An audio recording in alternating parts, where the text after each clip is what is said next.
Assalamualaikum dan salam sejahtera. Ini agenda Awani Asia susulan daripada lawatan negara Menteri Luar China Wang Yi pada minggu lalu membuka lembaran terbaru hubungan Beijing Putrajaya. Dengan lawatan ini, Malaysia dan China berhasrat mengukuhkan hubungan diplomatik yang sedia ada dan juga mengukuhkan beberapa perkongsian strategik terutamanya dalam bidang kebudayaan, bidang ekonomi dan juga pendidikan. Dan lawatan ini juga menunjukkan bahawa kerajaan Madani yang diterajui Perdana Menteri ke-10 Datuk Seri Anwar Ibrahim terus mendapat pengiktirafan daripada rakan-rakan sahabat terutamanya China, dan untuk memastikan hubungan yang terjalin ini lebih 50 tahun akan terus mengukuh dan juga menjadi perkongsian strategik yang lebih baik dalam beberapa hal dan juga bidang-bidang yang baru untuk diterokai. Jadi untuk melihat perkara ini, Profesor Dr. Sufian Jusoh, pengarah Institut Kajian Malaysia dan Antarabangsa IKMAS UKM, dan juga Zhang Hong, rakan saya Satria, wartawan kumpulan media China CMG yang kini berada di Beijing, sudah pun bersedia. Assalamualaikum Prof dan Zhang Hong, apa khabar? Waalaikumsalam, sihat. Terima kasih. Terima kasih Prof dan Zhang Hong atas masa bersama agenda Awani Asia pada malam ini. Jadi mungkin Prof Sufian nak komen dengan lawatan terkini Menteri Luar China Wang Yi ini, dan juga mengapa ia penting untuk kita lihat dari hubungan diplomatik dan juga perkongsian strategik yang baru boleh dilakukan dengan hubungan yang begitu akrab antara Beijing dan Putrajaya, Prof. Okay, terima kasih Nazri. Saya lihat hubungan lawatan yang terbaru daripada Menteri Luar China, yang juga salah seorang daripada ahli Biro Politik Parti Komunis China, menunjukkan bahawa Malaysia merupakan negara yang amat akrab hubungannya dengan negara China. Itu yang penting. Sebab China juga adalah rakan perdagangan dan rakan pelaburan antara yang terbesar bagi Malaysia dan juga ASEAN. Yang itu yang pertama. Yang kedua, saya lihat ini juga akan memberi satu wadah yang baru, kerana pada tahun 2025 Malaysia akan menjadi pengerusi ASEAN, dan hubungan ASEAN dengan China juga merupakan satu isu yang amat penting untuk diterokai dan dibincangkan dengan secara detail. Kita akan mempengerusikan ASEAN, walaupun tahun depan Laos yang menjadi pengerusi, tetapi kita telah pun memulakan kerja-kerja awal, dan kita perlu melihat hubungan ASEAN-China itu sebagai sebahagian daripada inisiatif Malaysia untuk membawa hubungan yang lebih rapat di antara negara-negara ini dengan China. Yang ketiga, saya lihat kita juga akan mencapai satu penyelesaian yang lebih baik berdasarkan kepada hubungan di Laut Cina Selatan. Kerana terdapat perbincangan-perbincangan, contohnya ada perbincangan saya dengan rakan-rakan di Beijing berkaitan dengan satu inisiatif untuk melihat penerokaan bersama berdasarkan kepada aktiviti ekonomi di Laut Cina Selatan. Jadi kita tidak lagi mengambil inisiatif yang agak bertentangan, tetapi mempunyai hubungan kerjasama yang baik di antara dua negara. Yang seterusnya iaitu aktiviti kebudayaan dan pendidikan. Yang ini amat penting kerana ramai pelajar Cina yang sekarang ini datang belajar di Malaysia, khususnya di peringkat pasca siswazah. Tetapi juga kita ingin melihat hubungan yang lebih akrab. Contohnya lebih ramai pelajar Malaysia ke negara China, kerana mereka juga mempunyai universiti yang tersohor seperti Beijing dan Tsinghua dan sebagainya. Dan hubungan teknologi, China mempunyai kuasa teknologi yang amat terkehadapan sekarang ini. Jadi banyak perkara yang kita boleh belajar dan yang kita boleh bina dengan hubungan yang amat rapat dengan China.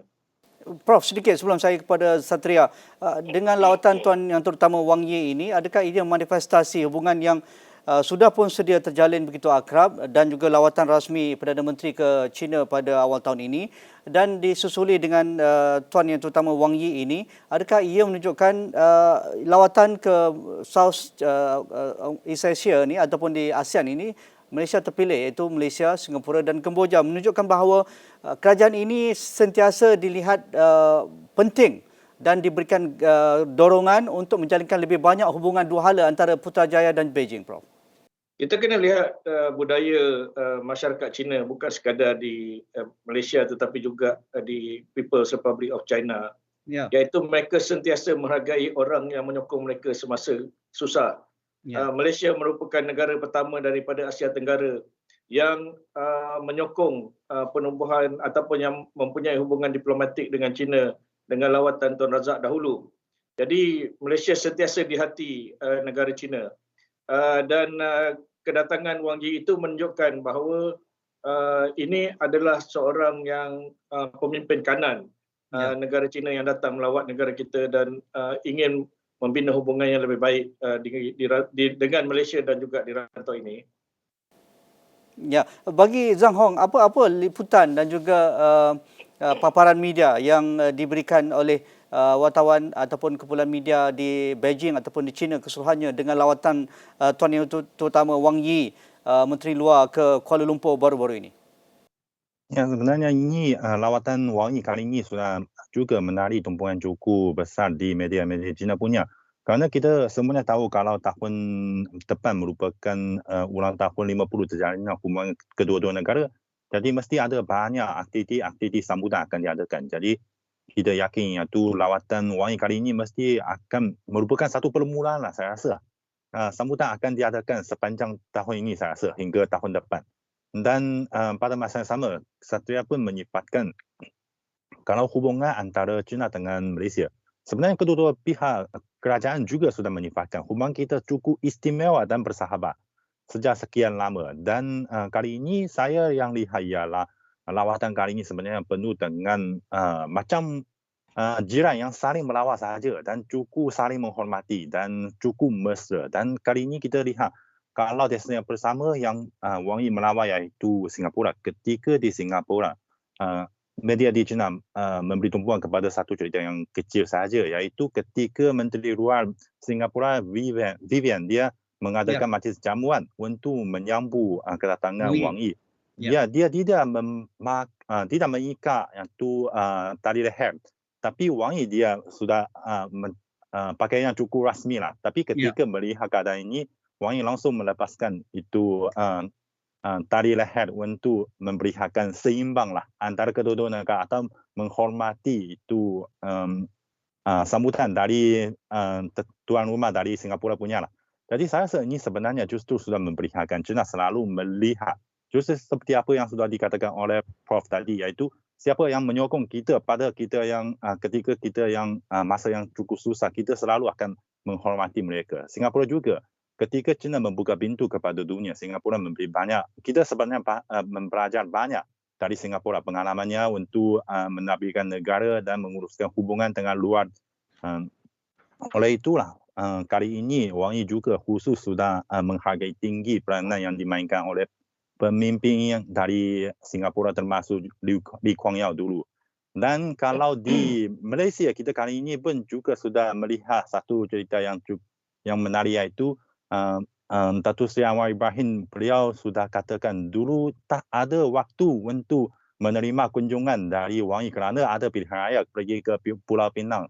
Dan Wang Yi juga bersedia memasuaikan agendanya untuk pergi ke Pulau Pinang ya, untuk bertemu dengan Datuk Seri Anwar Ibrahim. Saya rasa ini semuanya memberikan cukup saling menghormati antara China dengan berbagai negara, khususnya kawan-kawan kami di Asia Tenggara.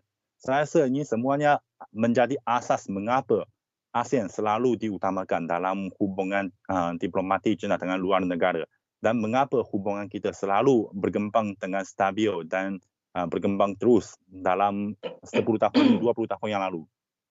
Menarik. Prof, kalau kita lihat angka pelaburan, Malaysia merupakan dan China merupakan rakan dagang utama negara dengan pelaburan lebih daripada 487 bilion ringgit dan peningkatan 15% berbanding pada 2021.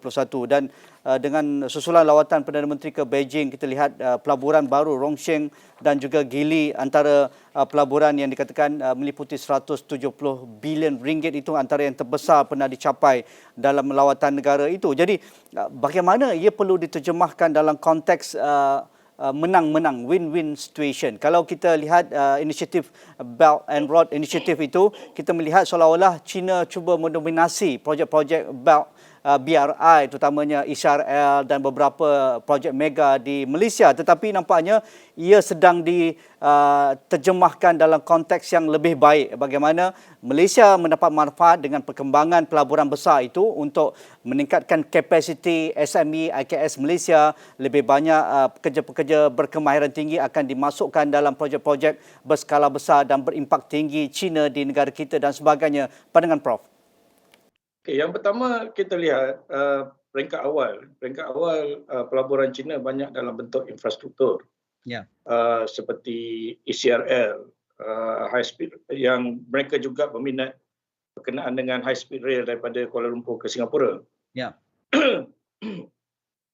ECRL ni amat penting untuk menghubungkan pantai barat Semenanjung dengan pantai timur Semenanjung menggunakan jalan kereta api, kerana ia adalah lebih efisien dan juga dapat membawa muatan kargo yang amat penting untuk memudahkan hubungan di antara Pelabuhan Kuantan, Pelabuhan Kemaman dan juga Pelabuhan Klang. Dan dia juga dapat memendekkan perjalanan kapal kargo daripada China ke laut Selat Melaka. Jadi kapal boleh berlabuh sama ada di Kuantan ataupun di Kemaman dan terus melalui jalan kereta api ke Pelabuhan Klang dan dibawa terus ke destinasi seterusnya tanpa melalui kawasan Singapura yang agak sibuk. Jadi dapat memendekkan perjalanan. Yang kedua, seterusnya kita lihat perkembangan yang terbaru ialah pelaburan dalam bentuk yang lebih dinamik, iaitu pembuatan dalam bidang pembuatan. Contohnya Geely membuat kereta, dan saya baca laporan terbaru bahawa Geely melihat Malaysia sebagai pusat pembuatan electric vehicle untuk ASEAN. Walaupun kita mendapat pandangan baru ini, iaitu kita ada minat daripada Tesla, tetapi Geely telah pun mendahului. Dan Geely juga bukannya mempunyai satu ataupun dua jenama, mereka juga banyak jenama terkenal seperti Volvo dan juga Lotus di dalam tangan mereka. Jadi ini akan menjadikan Malaysia sebagai pusat electric vehicle yang merupakan sebahagian daripada aspirasi pelaburan kebangsaan Malaysia yang baru, iaitu untuk mempromosikan Malaysia sebagai sebuah destinasi pelaburan ESG, Environmental dan Sustainability.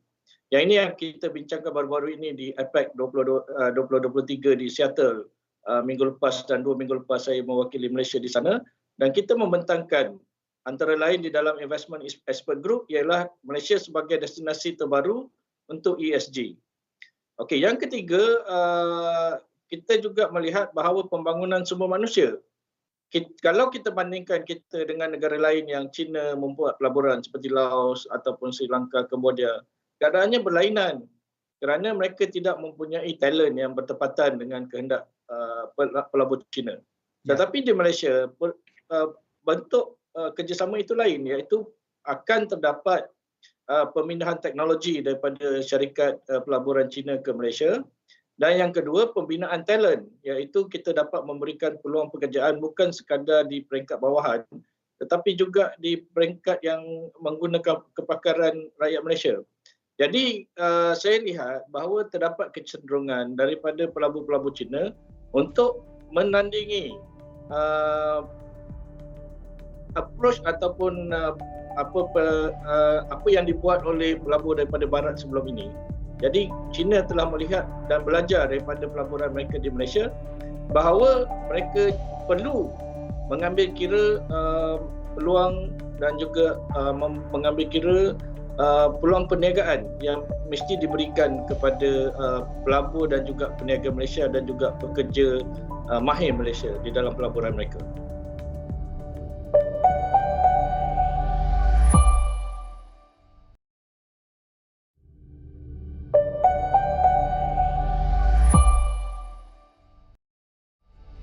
Bagi Zhang Hong, dengan lawatan ini juga Tuan Itu Utama Wang Yi itu, adakah ia mempamerkan ataupun demonstrate kesungguhan China dan Malaysia untuk melaksanakan lebih banyak konsensus antara rakan akrab ini dalam hal pelbagai diplomatik, ekonomi dan juga pendidikan. Kalau diplomatik itu isu apa yang dikatakan Prof yang menjadi ketegangan antara kuasa-kuasa besar di Laut Cina Selatan. Malaysia juga ada perkara-perkara yang bertindih dengan China di Laut Cina Selatan. Adakah ini wajar dipamerkan?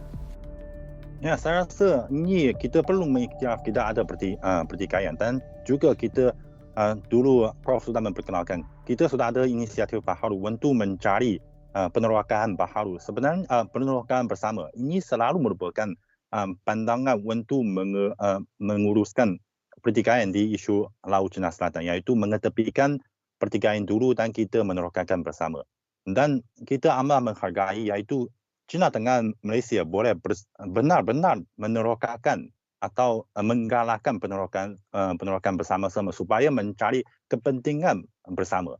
Tapi kita lihat juga ada sesepihak di Asia Tenggara, di Laut Cina Selatan sebenarnya didalangi oleh Amerika Syarikat. Mereka dulu kita sudah tengok kalau di Laut Cina Selatan mengawal stabil dalam satu tempoh yang cukup panjang. Tapi sekarang setelah ubah, iaitu ada pilihan raya, ada presiden yang baru angkat sumpah, dia langsung berubah lagi. Dan iaitu baru ini kita tahulah semua dunia memberi tumpuan kepada apa yang dikatakan kapal pengawal pantai China menembak itu kapal dari Filipina dengan meriam air.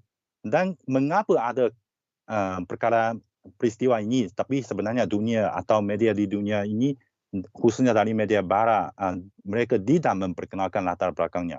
Iaitu pada tahun 1999, kapal pendarat dari Filipina ini iaitu Sierra Madre, dia terkandas di terumbu rengai China punya.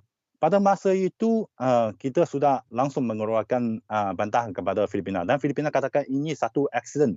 Dia kerana kapal itu sudah terosak kerana terkandas, dia perlu memeliharakannya, membaikannya, barulah boleh meninggalkan kawasan tersebut. Tapi hingga selepas itu sebenarnya sudah lama tidak ada apa perkembangan baru. Dan pada hujung tahun itu, iaitu pada bulan November tahun 1999, Duta Besar China di Filipina pernah bertemu dengan Menteri Luar Filipina pada masa itu, iaitu Domingo Siazon, dan untuk membincangkan perkara tersebut. Dan pihaknya Filipina sudah janji, katakan sudah pembaikannya sudah hampir selesai dan akan berlepas pada mungkin seminggu sahaja. Dan ini pertemuan ini juga ikut serta oleh Ketua Pengarah pejabat Presiden Filipina pada masa itu. Tapi hingga sekarang sudah 24 tahun kita lihat sama sekali tidak ada apa perkembangan yang baru. Kapal itu tetap terkandas di sana. Dan bahkan baru-baru ini kalau Presiden Filipina baru iaitu Marcos Jr. dia katakan tidak tahu ada apa janjian tersebut. Bahkan dia katakan kalau ada janji tersebut dia akan langsung dipataukan oleh beliau. Jadi inilah siapakah yang selalu melanggarkan perjanjian antara kedua-dua pihak atau mengenai isu Laut Cina Selatan. Siapalah selalu menghasutkan itu konflik di Laut Cina Selatan. Saya rasa bukan China, bukan negara-negara lain yang terlibat di isu tersebut. Bahkan saya rasa bukan Filipina sendiri. Kita pun lihat kalau dulu ketika Presiden Rodrigo Duterte sebagai presiden, sebenarnya tak ada masalah. Siapakah yang menjadi pendalang menghasutkan konflik di kawasan tersebut? Sebenarnya Amerika Syarikat. Kita pun perlu lihat sebenarnya kali ini dia akan langsung mengancam kepada China. Kalau ada tindakan macam ini, meskipun China hanya mengadakan amaran saja, itu tembakan meriam air pun tidak menyasarkan kapal pihak Filipina punya. Di laut sahaja, menyasar kepada laut sahaja. Tapi dia katakan ini akan langsung mengaktifkan perjanjian pertahanan bersama antara Amerika Syarikat dengan Filipina. Maksudnya dia boleh hantar kapal atau pesawat untuk menyerangi kapal China punya. Siapakah yang mahu perang tercetus di sini? Saya rasa ini sudah cukup jelas. Dan oleh itulah saya rasa ini juga mengapa kali ini Wang Yi ketika melawat ke Singapura dan juga dalam lawatan ke Malaysia juga ada perbincangan dengan pemimpin di Asia Tenggara tentang hal isu Laut Cina Selatan dan mengeluarkan amaran itu kita perlu memperhatikan siapakah yang pendalang dalam konflik di Laut Cina Selatan.